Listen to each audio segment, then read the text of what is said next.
Yeah, camera rolling. So right now we're on a little interview. I talk about tradition coming up from way back. In the 60s or whatsoever, or in the 70s. And some little struggle of life where you go through. So we are going to give a little pinch of that. Yo, right now. Oh, so.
Where did you grow up in Jamaica? What was it like to live here? I grew up in Jamaica. Well, right now, I grew up around a lane. But really and truly, them give me well like a goat kid. What I mean is like, my mother give me to a lady, you know, like adoption then. It's adoption. So, more or less, I really come from Westmoreland. So them take me when me about 4 year old and carry me up here. My father was a policeman, a sergeant. So him and this lady I did friend. The lady named Miss Lou, you know. So through my mother I go to America now in the 70s and all them time there. You find say now she carry me go left, give me way to this little lady. I don't know. I think it's more to do with my father. In other words, my father was what do you call it, a wild man. He had many women. And I think because of his behavior, she must have heard about me. She must have heard about Tony's older than him. Right, and they know that I think probably put her off. That's the reason why I think, and so she didn't want to have anything to do with him and any of his relations. With Miss Lou, it did irie and it not too irie, you know what I mean? Because what living with her, as me say, she treat you away still. She will go on like she love still and them love, but it was out for them love, they just hard love, tough love, you know, cause them never hug you up and say, yeah, me love you, you know, you no one preach nothing about love. The whole thing is just a bag of work. Work, work, work, work. Because in those days, things did still hard. People still a struggle. People can't afford certain things now in a them time there. You know what I mean? Because them time there in the 60s, the 70s. So it's just work people believe in that.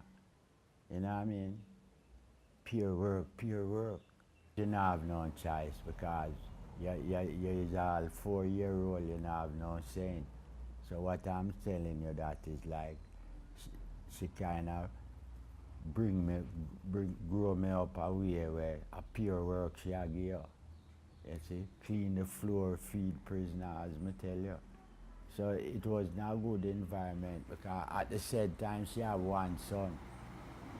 So for her son not do nothing. So we have to do the dirty work, clean all them shoes and all them things there. One less him go Manchester school.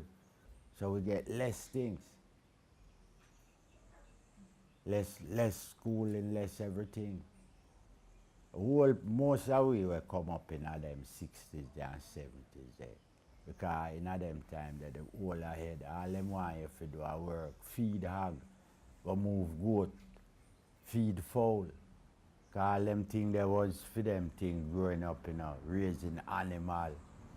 Cause it help them out in the struggling, like, help them can sell and buy all food, buy certain things with them money there. So we know as a younger youth, we have to just go a bush. The boy go for the animal, go catch water and all them sitting there. Just have to keep work. Cause peer work in the 60s and the 70s coming up. Now the 60s are just new development this now the new world. So that's how it stays. But in my time now, them thing the house not dead. Nothing like this. New development this. Yeah, this is the new world order. This land has gone back all upside now. Yeah man. What's bite up Peter again, man? When? Alright. We have to move. The vibes. Oh, growing up with my dad was terrible too because my dad he was a terrible guy because my father was a policeman and then my father hide a lot of things because him don't even tell me. It's when me a big man, me come know say me have brother and sister because my father hide them things there from me. Never tell me nothing like that. Your great-grandfather was a wild man. He had I'd say he had a girl in every parish. There's Tony, he fathered, Tony and Yvonne was one woman, Michael was another woman, Bev was another woman, then there was another boy, but he died in a motorcycle accident years ago, like 45, 50 years ago. And then there was a police woman that's another child from your great-grandfather. And I think that's about it. But all different mothers. They didn't know about each other. My father did rate more Sister Bev, which you know. So my father in them time a Sister Bev him love. So him sent Sister Bev go to England go study nurse. Cause them time there are England people go study nurse, And then you would hear the drama when my father you see color was an issue too, Color. You see if you're brown, then love you. You see if you're black, you feel it. I can remember see him come alone with my sister, that a Sister Bev, So when him drive come around, cause I drive him in them days there's some older car, right? And him drive this Sister Bev come around alone, come around China man shop and thing. So me did afraid of my father, because he's a man, a policeman. I'm afraid of him, so anytime I see him come, I run, So, and as I say, one day I come alone with Sister Bev and with him in the car now, and I say, blow my father, where him get this brown here, And I find say I'm a sister. And then me never see Sister Bev again. Never. Beverly Watson.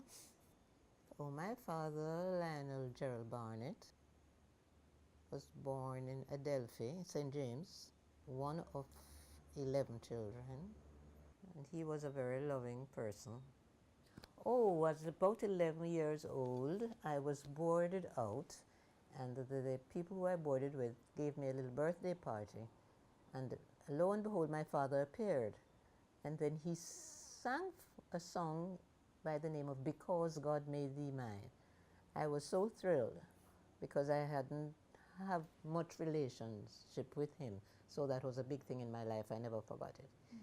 I can remember, my father used to drive, and when he's a man we go Roman Catholic church.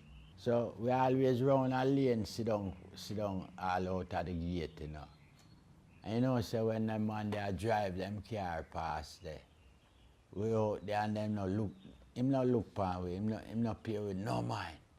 That time you want to get close to your father, You want to get close to him, because sometimes if we did like growing up, did get close to our father and our father was a good father, we'd be a better man. You see? Because it's an important thing when a father figure around in your life, Because it's a strength. You see? Just like how you have your father. So you never have no father, you burn up, man. You feel it because of your first boyfriend that. Your father. Especially if you live with him, because why are your first boyfriend or the first man smell you smell as a baby within birth, So I say if our father did more show love, we'd even all stronger today and even wise in a certain way, and you know what I mean? Put more learning to your brain, you see, instead of out there.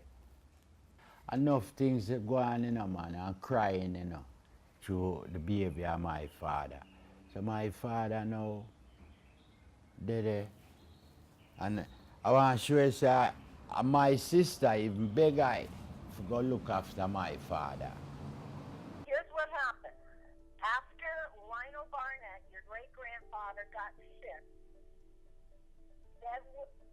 Auntie Bev and Montego Bay had someone coming in to take care of him. They weren't taking care of him very well. So she got in touch with Michael and told him he must go to the house and take care of his father. So he went to the house, took care of Lionel for the last, 8 years of his life. Whatever, took care of him, washed him, bathed him, all that stuff. Make him live for 5 more years before him dead. You know what I mean? That's why me know say the food where we eat at the right way. Because we test it upon them older people that we eat all kind of sitting more in graft in our flesh. And see it change the whole aspect of living. But sickness take over you, you can't just, you have to go. So my father wasn't a good father to me because me always, through them time, I not live with him, I live alone, but me have a big bike. But one time I ride, go up there and cook for him, because I go down now, and left him food and so upon the fire and go up there till one night time, now they must say him take sick. So I guess now me come fall in. Because I'm sick with him heart and him kidney and him liver and him snile. So me now have to come clean him up and all them things there in them time there. Wash him clothes, wash him bedspread, bathe him. Because in them time there, no one not there to look after him and bathe him. So you have to just, even although him do enough wickedness, you still have to come forward, come help enough people. Both man and woman, because we are human beings and we enough of we do make enough mistake and have to sorry. Beat yourself, you know what I mean?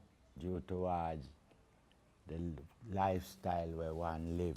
So that's why even the brother, when him say him not nothing to do with him father, with the brown guy around here, I assure him say no, you have to forgive him, forgive too. You can't, Yeah, man, even although him treat I bad, I still come round and take care of him. Uncle Tony is the next drama again. Uncle Tony is a turbo drama because what Uncle Tony do now. I used to sell orange in the street out of the police station. Yeah. Cause after what happened, you know, I did it and life I get rough. I take $10 and build a little boardhouse in a ghetto. You know, because due to odds say I a Rasta and the whole everyone them a fight against Rasta. Them run I out of the house. You follow? Where I did grow, them run I out. So I just say I not trim because I see the vibes where this fate I go do with I. As I say, I was selling orange in the street. Peel orange and sell it. Sell it like the minibus load with people. Some like when you're out town and see it. So you will have people in on a minibus. I travel. They maybe never drink no tea in the morning. Them say sell me orange. Some just bam peel it, bam and give. And say $50 or whatever. So your Uncle Tony now I come round station, round the police station. Them young look beautiful. Young and in them rental car. So when them come round the station now, a brother will sell passenger when me know. Him said to him, say, if him have a brother named Jabi, Like Tony, he didn't know his father either. He had met him once or twice when he was a little boy. So we were at Spanish Town, and this big roundabout with some kind of statue in the middle. My husband pulled the car over, started crying, and he says, I remember being here with my father. It was at the police station. So we went into the police station, you know, this was like 40 years ago, and we asked if your great-grandfather was there. And they said, no, he retired. He's living in Mandeville. So then we went to Mandeville and went to that police station, and a guy took us to where Papa G, your great-grandfather, was living. Met him. He didn't even know that was his son. His wife knew that it was his son. And his wife filled us in on Brains, your grandfather. When Tony's father wasn't around, she did it secretively. And she told us where your father was staying. But your grandfather, your great-grandfather, did not tell us about your grandfather. Because back then, he was like kind of ashamed. I guess back then, dreadlocks were a piece of garbage, whatever. So we talked, and we went back to the hotel. We went back up there for breakfast. Some guy came up to us and asked Tony if he had a dreadlocks brother. Tony said no. I said, yes, you do. Remember, Daphne was telling us. So when we left there, we went down the road to where your father was staying, where your grandfather was staying in the shack. And we walked down in through the woods, and we found him. And it was just like I was looking at my husband with dreadlocks. They looked exactly the same. did feel good, yes? You know, say, you come meet a brother in the ghetto and, you know, never know, say, you have a brother that way there and it never did told to you. So it was a good little feeling still. That's who took us to where your grandfather was that guy. Because you noticed the resemblance between Tony and Brains. They used to call him Brains in the old days. I think that had something to do with because he used to run like a disco, like and big speakers, dances when he was younger. Something like a DJ, yeah. I don't think they called it DJ back then, but... Growing up as a young youth now, I did have a disco music. So I always play music, or play all a disco, play all of some party. I play for some society people, the JCs. I play for all some hotel and thing. So I have a friend now named Earl. So them time they were young, you know. So them always keep a lot of party and thing.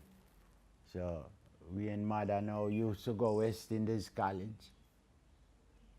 And then now me live a lane. So it's from there, so now me kind of see this girl strong and bold. So, you know, so me I say, so I there so now me I say, bro. So me always I give a little talk, but, you know, now I'm pay, you know, mine and thing, and, you know, from there so now we invite her a party. You know, because we're young and fresh and, you know, we in a certain group and thing, you know, and we trash, like how you see your daddy. Because some me did behave when me young and like your daddy, you know, so we trash. So they say now we invite her a party. Because enough house party I keep all in some big house, you know. Yeah. Chris. So, and then me is a disco man because me have a sound, you know, me have a disco. So, and me I play enough good music because no man can test me and me around the town. You see, because me I play the Aretha Franklin, the Marvin Gaye, you know what I mean? The Delphonics, you know. A pure Motown with them in the 60s and the 70s. You know what I mean? So me invite her out and thing and she come at the party and rare. But coming at the party too, you know, and me I play the sound, you know, because 2 turntable me have, you know. You know, see. Some more time, me can't go get for dance with her. So some boy have her a dance. You see what I say? But at the same time now, she a come a yard, because I live lane and she a come a yard and what happened now, the old lady them know her, because in a them time if you have a girlfriend, you have to carry them come show your mother or your parents, you know who grow you. So once them upset her, she can come around in the yard and, you know, from there so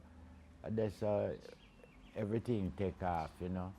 And then now when she get pregnant now, she send Wayne,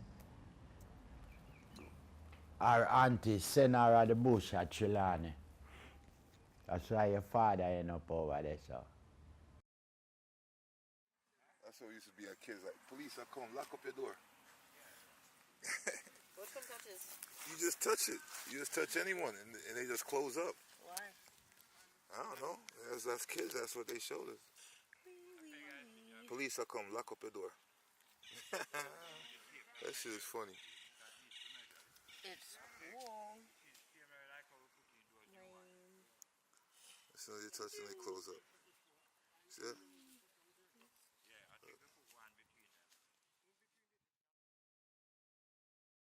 So where were you born? In a place called Trelawney in Jamaica, West Indies. Trelawney? It's not too much to tell because as far as I can remember, I just grew with my great-grandmother and then we came to Mandeville. Living with her, it was cool. You know, they had money. Well, if you're asking like, did I have like fun and stuff like that, it wasn't really like anything of that because it was just me, myself, and I. It was just, I mean, her daughters were there, but then her daughters, they would go to school, college, whatever, and then I'd be at the house by myself. So it was just pretty much me. There's nothing exciting about it. It's pretty much living an isolated life pretty much as a child growing up. Never really had a relationship with my mom. At the end of the day, if you have a child and your child feel like you're just pretty much there, then you gotta ask a parent like why you don't have a relationship with your child. So pretty much it's not, never really had a relationship with my family period, growing up as a child. I just felt like I was just there. I'm her child and that's it. There wasn't nothing major going places and hugging me, something that you would see like on a movie or you'll see a family member do with a child. It was none of that. It was just basic. My mom's husband, eventually I got married to my brother's father, but that wasn't a good relationship with that dude either. He had the old Jamaican principle, like every time, like if I was to do something, like if I was to get home late from school, he'll want to beat me. Or if I do something else, he'll want to beat me. So that right there, I just grew nothing but mad hate for that man. Cause like, yo, why you want to put your hands on me? Number one, I'm not even your child. I just didn't like the dude. So that wasn't a good relationship at all. And your mom didn't do anything about that either? Nah, she didn't do nothing about it either. I ended up living back and forth, Jamaica to America till I was the age of, total between, from a child to like 23, living back and forth. When I got 16, I was like, fuck it. Kind of being rebellious, but just kind of enjoying enjoying life, because growing up with my mom, like I said, from my childhood to even living with my mom, there was always solitude. You know what I'm saying? Like, I'll never forget, I have a homeboy, a friend of mine, Demos, and every day I would come from school, I'd be locked in the house. He would come from his house and he'll sit down, because he'll sit down in front of the door and you got the mailbox, and he'll just sit there and kick it with me until, like, you know what I'm saying, it's time for him to go home. So it was like always some solitude shit. So when I got 16, I was like, nah, I ain't doing this no more. You know why? He got me living like I'm in prison. I was never a type of individual that, I really was crazy about school. I was always want to do for myself. So I came to one day, I was like, yo, mom, or now your mom, I call her P, short for Pauline, because she didn't like me calling her mom. So I was like, yo, really and truly, I'm gonna be honest, yeah, I'm effing up, you know what I'm saying? I said, how about buying me a car? She said, so what are you gonna do with the car? I said, I wanna go back home to Jamaica and start my own little taxi business. And she was like, how that's gonna work? You're only 16, I was like, don't worry, I got it planned out in my mind. So I told her what I was gonna do, and she agreed to it. And she sent me back to Jamaica, and after about a year, I ain't never heard nothing back from her again. That was it, done deal. She disappeared. I didn't end up seeing her for another maybe 4 or 5 years before I seen her again. And that time I was living in Jamaica, and that time, I came back to America on my own.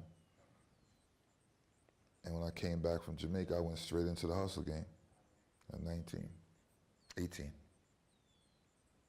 It was fun. I mean, kid, 18 years old, you making money, you having fun, you partying.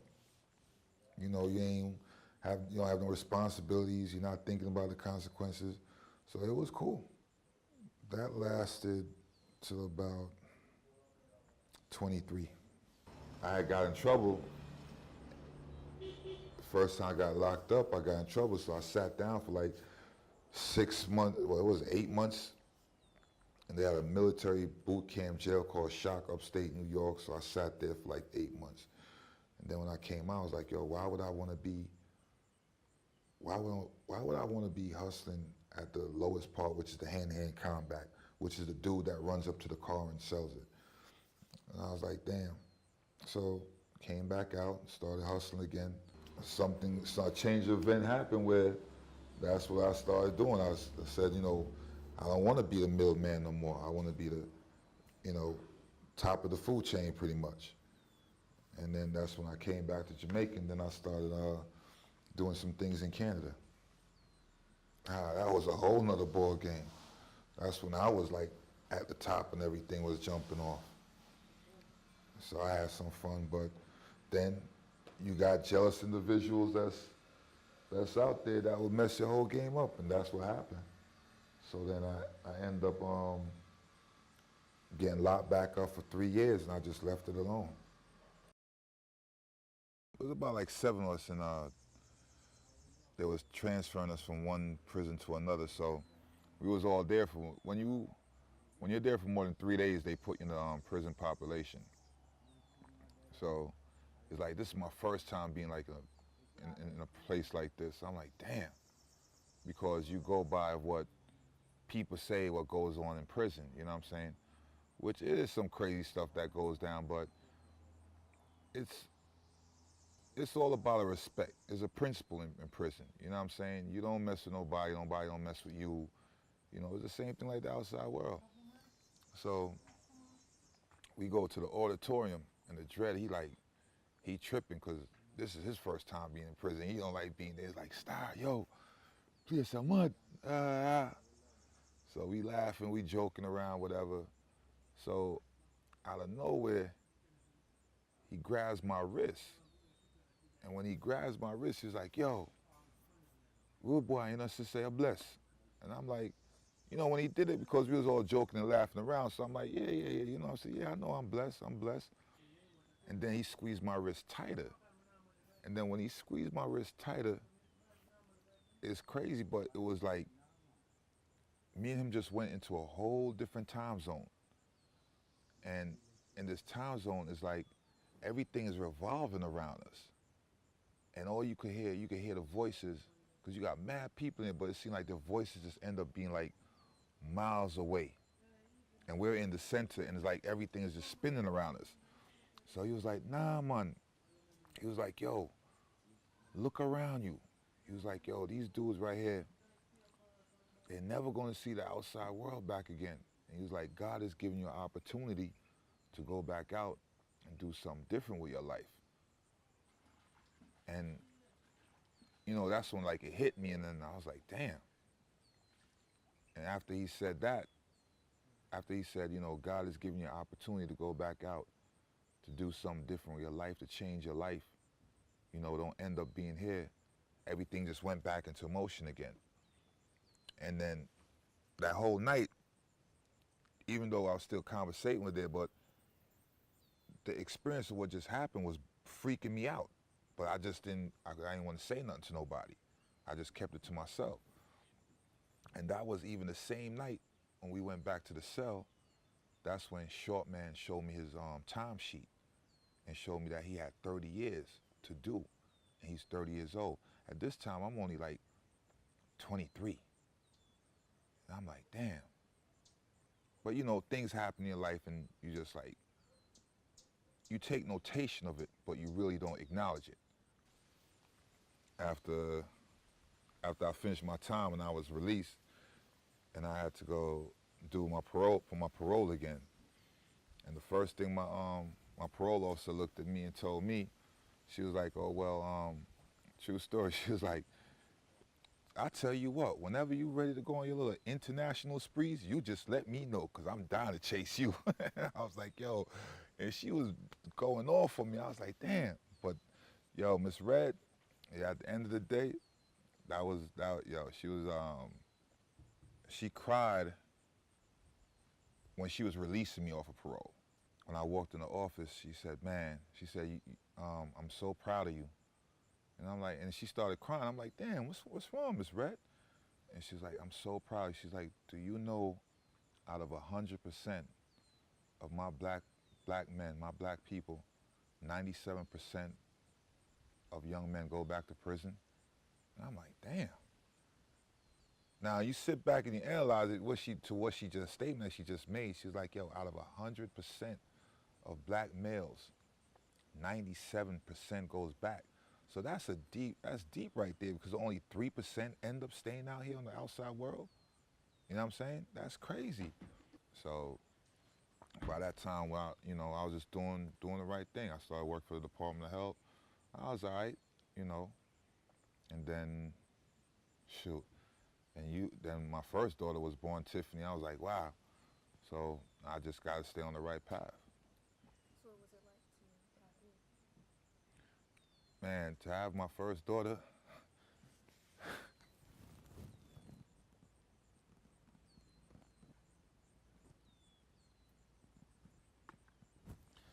changed my life. Don't cry, Daddy.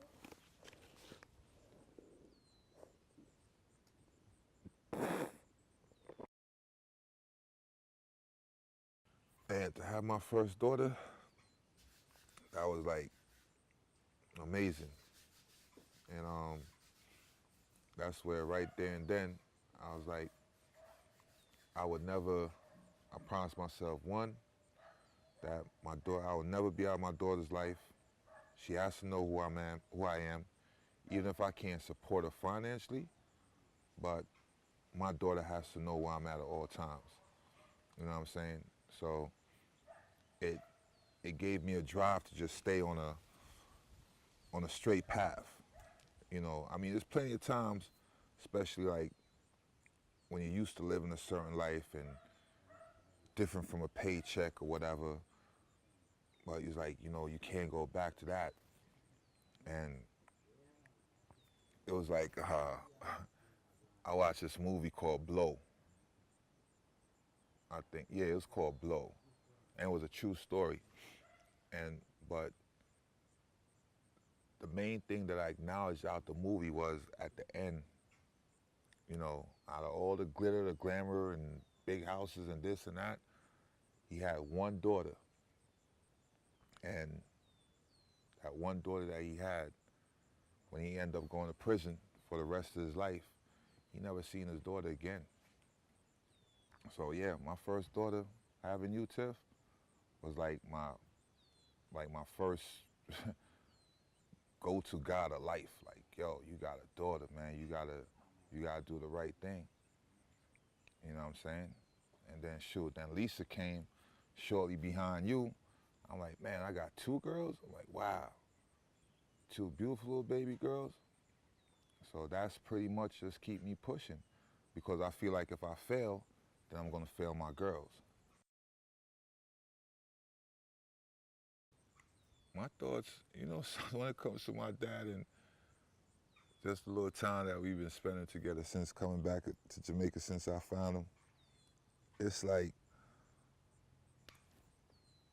discovering who I am. Pretty much, I put it like this. It's like, it's just, it's just a beautiful feeling just to have him in my life, man. You know, it's just like how you have me in your life. You know what I'm saying? Like the feeling you have, like, damn, you know, that's my dad.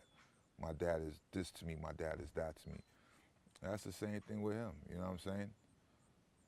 Like we went out the other night, man. I swear we had a blast. It was a beautiful feeling to know that, yo, son and father just out having fun. And you know, to the age that he's at, shit, he drives me crazy.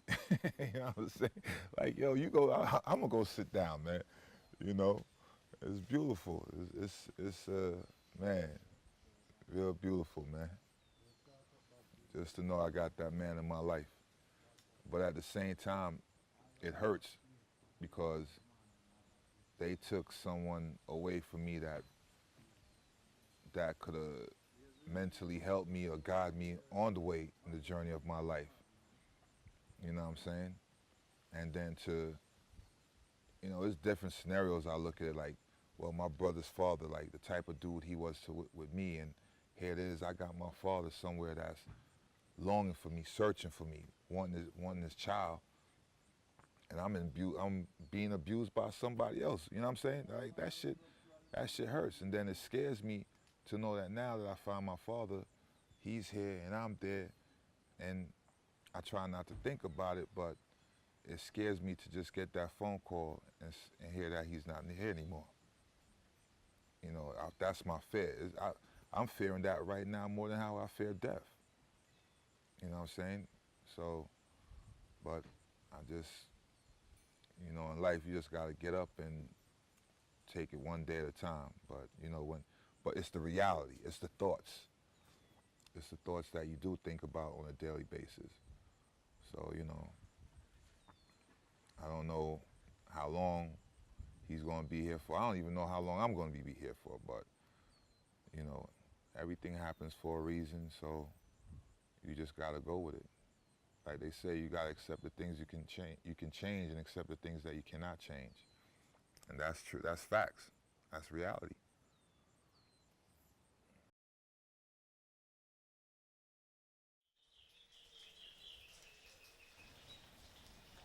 You tell we got by the power of God. That's how we Yeah. can tell you, you know, we got reconnected. 45 years, that's a long time of separation. I don't even think Mandela stayed in prison that long, huh? No, sir. No. For real. Well, how it really start by the lady, Miss Jenny, you know. One day I go Mandeville and I down on the plaza and I stand up and I see this lady and I say, blow up. The lady look nice and, you know what I mean? You was round and fat. Yeah, and I'm round and thing and I say, wait, why never go in upon that lady, you know. So when I go to her now, when we say hi, she frightened. And then at that time now, I did have a Rottweiler and thing. And then she said she had fowl, so she raised some chicken. And then she killed the chicken. And then I said, leave the fowl head for me, because I want to forget the Rottweiler. And then now, I saw me reach her yard. So by reaching and the step off from there, so now the next day now with the yard and thing. And then me I tell her about we now. And me I tell her about Mrs. Shields, because Mrs. Shields is living at Balvenie, you see. And she know Mrs. Shields, but Mrs. Shields is a society woman and thing.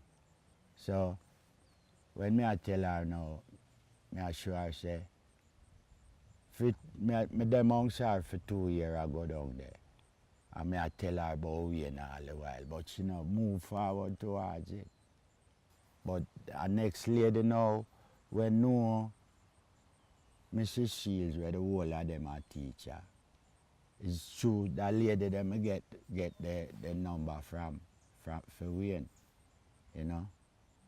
And when we get the number now, Godfrey did down about there. So I go show Godfrey because the number slip up with me. And from there, so now, I call Wayne in the morning and thing. And we get to Wayne right away. And me I say, my son this? So me I say, my son this? And blood, yo. And when him talk, I start crying now. And then now, I say, a long time I search for you. And I say, Dodge me I do it. More time I talk about. Yeah, I go with it. I'm blood clot. Believe me. Yeah, I go with this. Too hot. Yeah, more time I can't go with it. Believe me.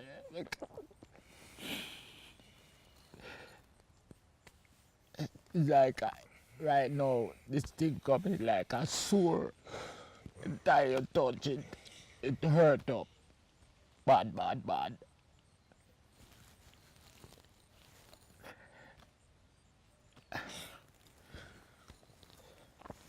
Said, I just saw it go, you know.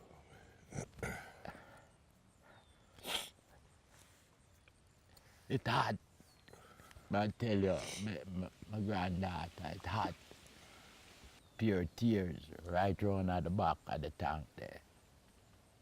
Anytime I touch it, it pull me. So sometimes I don't love to talk about it.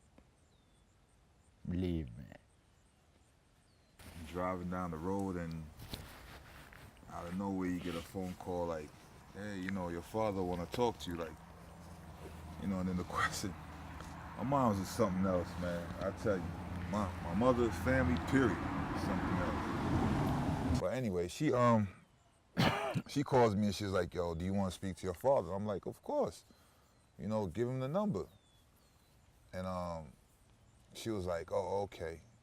She did it on a Saturday, and Sunday, I was driving to South Carolina to go make a delivery. And then that's when the phone rang, and then my pops was on the phone. And I was like, damn, Pops. You know, because it just felt good just to know I do have a father, knowing that I heard his voice was like amazing. I was like, wow, man, like, wow, you know, I started crying because it's just been so many years because, like I said, being treated by your family members, even your own mother, you know, the person she was married to, you know what I'm saying? It was effed up. It was effed up, the type of treatment. This gotta be the story. You know what I'm saying? What happened to my father, where my family is in a higher level, you know what I'm saying? And I know, especially back in those days, in the early 70s or whatever, you know, when a guy get a girl pregnant, you know what I'm saying, the people that have money, they'll send their child away to the country to go have the baby. Yeah, man. Because I was like, why was I raised in Mandeville, but then yet still on my birth certificate it says Trelawney?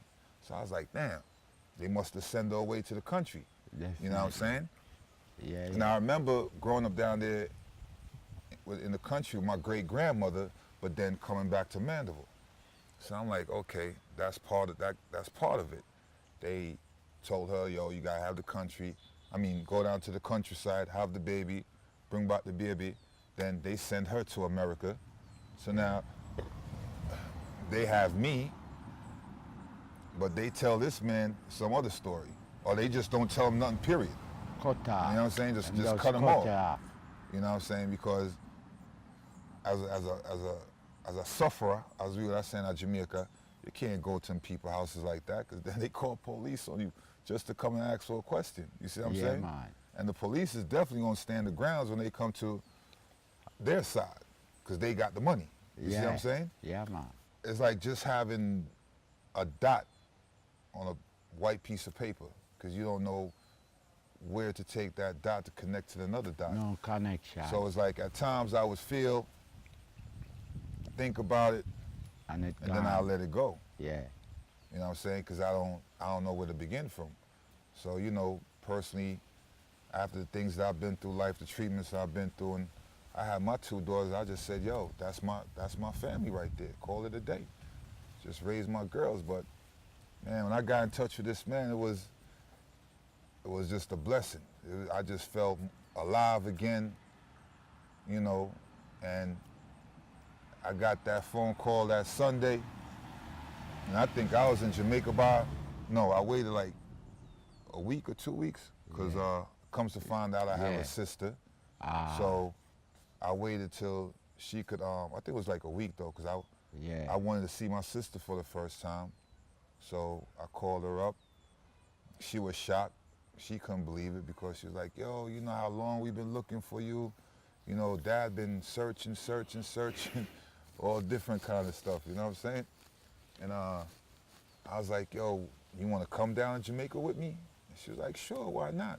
So I bought her a ticket and we flew down. It was for a short time, but just to see my dad, man, that was like, I finally got a feeling of how my daughters look at me. You know what I'm saying? Like when they call me like, you know, Daddy, you coming home, or when are we gonna see you? And, you know, I come and, you know, it's that hug, you feel that love, you feel that real, true, genuine love. And I never had real, true, genuine love until I had my 2 daughters, and now I got my father. You know, just to know that he's here, healthy, strong. I can't even keep up with his old ass. You know what I'm saying?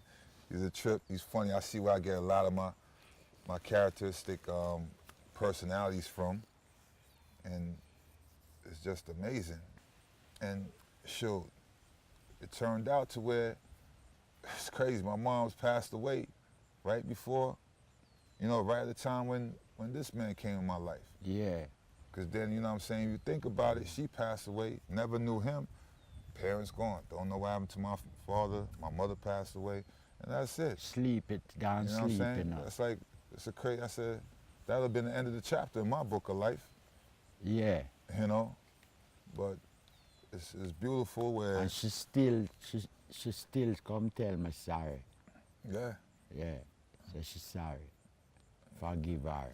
I say, yeah man, I forgive you man, because I know I did young and you know. Because you have to forgive too. You know?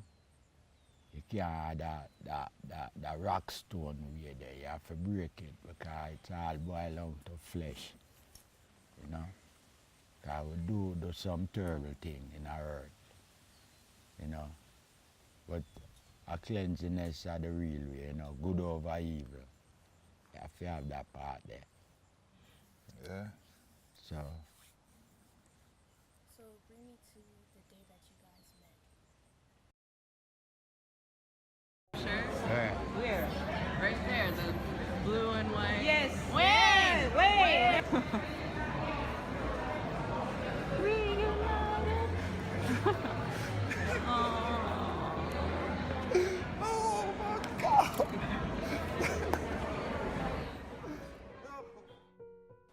when I see the man come out, you know, man, it's like me I look on Usain Bolt, you know, and when him hug me up, you know, God,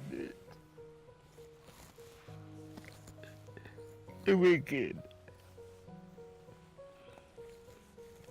It's cool, guys. Y'all. Oh, man.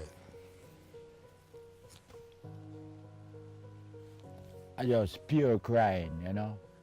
So when my daddy are crying now, it's like, sister, I said, brains chat no. Look how you can chat. No, we have to laugh, that's all. Because I really true. Sister Beva said, chat no brains, look how you can chat. Can't chat. It's like ice upon you, man. Freeze. Nelly, I rub my back, so. And I said, no mind, daddy. Daddy, no mind. I just had a little.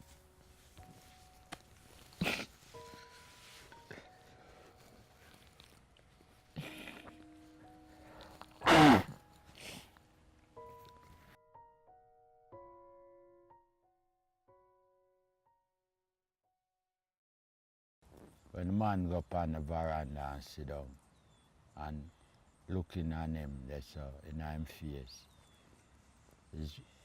Is a next pop off that, appear as is a next kick off that. I may have to say, boy, we have to get strong, you know. You know what I mean? Because, but it's a tears of joy still. Mm-hmm. You know, and blessing. That's how we look upon it. And when we express it to people, them say, boy, brains is a blessing, you know. So, I saw it go from there, so, and from there, so, life just take a next toll and change. And, you know, like, that stress there, that worry there, just gone, like when you hear a man say, him gone on a plane, and him gone. So, reborn again, you know. Because, and the next thing, we give thanks for health too. Because when we give thanks for, because I see enough things go on where him come see me in action.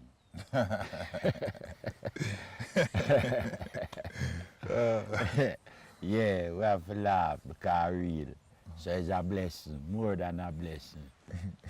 I mean, father and son is like, Yeah, and You them know, father really- and son are different from enough when I yeah, see like, come up. like most father and You know? son, you know, is like, all right, it's like father, son, brother, cousin, Everything, best a friend. whole heap You know what I'm of thing, saying? you know. So Yeah. it's not just, and, Yeah. and then, you know, as you girls can see how I am, you know what I'm saying? As I'm being the father, but it's like, dad is my this, dad is my that. You see what I'm saying? So It's the same thing Number with me one. and my two girls. It's the same thing with me and him. But the difference is that, you know, we're both men, so we think on certain things alike. You know what I'm Yeah. saying? As far as females or, you know, just look at things where, you know, where I'm virgin, I do. You know, like we see a girl and, boy, you know? Yeah. You know? Yeah. Sip on a beer, you know, drive down the street together, you know, look clean together, you know what I'm saying? Yeah. So it's a combination thing for a father and son. Louis a joking machine. A police that easy. Start here and straight. Then charge him for the crack windscreen and charge him for the dark Start here and glass. straight. Take care too dark, that's why Can't pump out the brake, huh? Where them drop it down?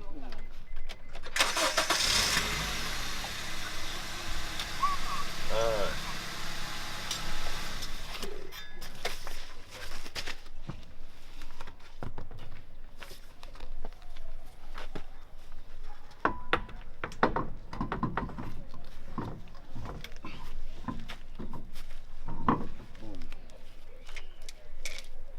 You ever see no scare man, them a put down.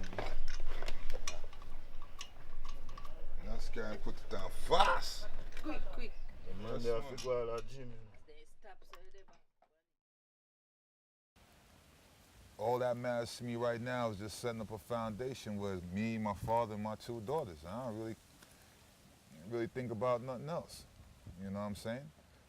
And a lot of things that used to matter to me don't even matter no more. It's just a blessing. You know, when you, especially this week that went by, just to be with my father, enjoy ourselves, get up, you know. We even slept in the same bed together for the first time. We two grown-ass men, man, but it's just, you know, man. Yeah. You know, I said, oh man.